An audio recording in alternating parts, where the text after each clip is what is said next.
काम करता है, पेरेंट्स का काम टीचर करता है। टीचर कुम्हार का काम करता है, टीचर जज का काम करता है। डांट डपट भी टीचर करेगा, तो प्रेम से बात भी टीचर ही करेगा। कहने का अर्थ ये है कि टीचर की जितनी बड़ी जिम्मेदारी है उतनी जिम्मेदारी शायद पेरेंट्स की भी नहीं होती। एक छोटा बच्चा, अबोध बालक हमारे पास जो आता है, उस बालक को हम जो पढ़ाते हैं, अगर हमने गलत भी पढ़ा दिया उसको और उसके घर पे माता पिता उसमें अगर सुधार करवाएंगे, तो बच्चा कहेगा कि मैम ने ऐसा ही बताया था, यही सही है। यानी बच्चा माता पिता से भी ज्यादा हमारी बात पर विश्वास करता है, टीचर की बात पर बच्चा ज्यादा विश्वास करता है। इसीलिए टीचर को पहला गुरु कहा है। पहला गुरु वैसे तो माँ को कहा है, पर टीचर का भी स्थान वही है। आचार्य देवो भव, देवता के बराबर देव माना गया है टीचर को। बाकी किसी भी पद वाले को राष्ट्रपति देवो भव ऐसा हम नहीं कहते, प्रधानमंत्री देवो भव नहीं बोलते, पर आचार्य देवो भव, देव का स्थान दिया गया, सर्वोच्च स्थान टीचर को दिया गया समाज के अंदर, इसी समाज के अंदर। इसलिए हमें भी हमारी जो जिम्मेदारी है उसको उसके अनुसार निभाना चाहिए, जिस प्रकार से हमारी गरिमा है और हमारी गरिमा बनती है और हमारी जिम्मेदारी है कि इन अबोध बालक बालिकाओं को का हमें किस प्रकार से निर्माण करना है। हम केवल इन बालक बालिकाओं का निर्माण नहीं कर रहे हैं, हम एक समाज का निर्माण कर रहे हैं, हम पूरे राष्ट्र का निर्माण कर रहे हैं। पूरे राष्ट्र को का भार इन बालक बालिकाओं के कंधों पर आना है, आता रहा है, लगातार आता है। तो हमारी जिम्मेदारी सबसे बड़ी जिम्मेदारी है। टीचर ही, शिक्षक ही एक ऐसा व्यक्ति है जिसकी गोद में प्रलय और निर्माण दोनों खेलते हैं। शिक्षक चाहे ठीक प्रकार से काम नहीं करे तो छात्र दूसरा रास्ता पकड़ लेते हैं। शिक्षक चाहे तो दूसरे रास्ते पे भटके हुए छात्र को भी सही रास्ता दिखा सकता है। टीचर शिक्षक का एक महत्वपूर्ण जिम्मेदारी है। इसीलिए आचार्य चाणक्य ने भी कहा, बहुत पहले कहा, हजारों वर्ष पहले कह दिया था कि कोई भी राष्ट्र शक्तिशाली तब होता है जब उस राष्ट्र के अंदर रहने वाला समाज अपनी परंपराओं को निभाने में सक्षम और सफल हो। और वो समाज सफल और सक्षम तब होता है जब एक एक व्यक्ति चरित्रवान हो, सफल हो, सक्षम हो। और समाज का एक एक व्यक्ति चरित्रवान, सफल, सक्षम तब होता है जब शिक्षक सफल और सक्षम हो। शिक्षक के अंदर वो क्षमता चाहिए, ऐसी क्षमता होनी चाहिए कि उस अबोध बालक को जैसा चाहे वैसा शिक्षक तैयार कर सके। ऐसी क्षमताएं हमारे अंदर होनी चाहिए। वो सच्चे अर्थों में एक शिक्षक होता है। उदाहरण आता है कि एक शिक्षक था, उसके एक शिष्य था।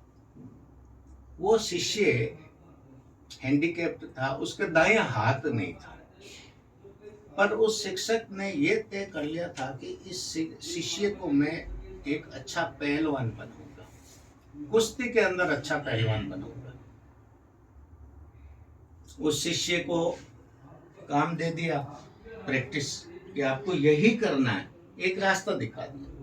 शिष्य भी अपने उस काम पे लगा रहा, पर उसका हाथ नहीं था, हैंडीकैप्ड था, फिर भी वो लगा रहा, पूरे विश्वास के साथ लगा रहा। आखिर में जब कुश्ती की प्रतियोगिता होती है, उस प्रतियोगिता में वो शिष्य विजयी हो जाता है, एक नंबर का पहलवान वो बन जाता है। तब सब लोगों ने आश्चर्य किया, उस शिक्षक को पूछा कि ऐसा आपने क्या किया इसके अंदर कि ये हैंडीकैप्ड होकर के भी कुश्ती की प्रतियोगिता में पहला स्थान प्राप्त किया। तो शिक्षक ने कहा कि इसकी जो कमजोरी है उसको मैंने मजबूती के अंदर बदला, और कुश्ती के अंदर जब अगला दांव लगाता है तो उसका दायां हाथ पकड़ के गिराता है, उसके दायां हाथ ही नहीं था। उस जो कमजोरी थी उसको मजबूती में बदल के और उस हिसाब से उसको तैयार किया कि वो विजयी हो गया। तो ये काम केवल शिक्षक कर सकता है, आप और हम ये काम कर सकते हैं। ये हमारी एक जिम्मेदारी है कि हम समाज के अंदर किस प्रकार से इन अबोध बालक बालिकाओं को, कच्ची मिट्टी को किस प्रकार से हमें तैयार करना है, ये हम तय करें। पर यह तय है कि अगर आपने सोच लिया कि हमें इस प्रकार से तय करना है तो 100% परिणाम वो आपके अनुसार आएंगे। जैसा आप सोचोगे, जैसा आप लक्ष्य बना करके चलेंगे, उसका परिणाम आपको मिलेगा। इसलिए हमें अच्छा सोचना है, इन बालकों के बारे में सोचना है, इस समाज के बारे में सोचना है, इस राष्ट्र के बारे में सोचना है, और इनको उसी के अनुसार हमें आज की जो आवश्यकता है उसके अनुसार हमें तैयार करना है। आज के दौर में शिक्षक की एक जिम्मेदारी और ज़्यादा बन जाती है। मोबाइल और टीवी का दौर है, मोबाइल का दौर है विशेषकर। तो हमारे जो अभिभावक पीटीएम भी होती है, तो उस पीटीएम में भी हम लोग केवल हम इन छात्रों से बात करें, उनको तैयार करें, केवल अक्षर ज्ञान नहीं, दूसरी भी चीज़ें उनके साथ हम बातचीत करें।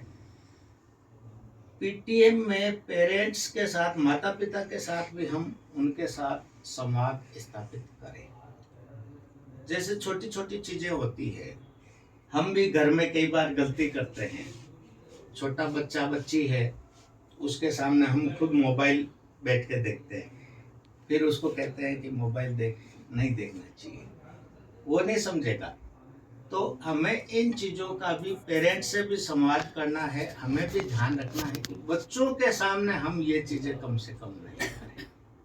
बच्चा जैसा देखेगा करे। ये एक छोटा सा एग्जाम्पल था कि इससे हम कैसे मुक्त हो सकते हैं।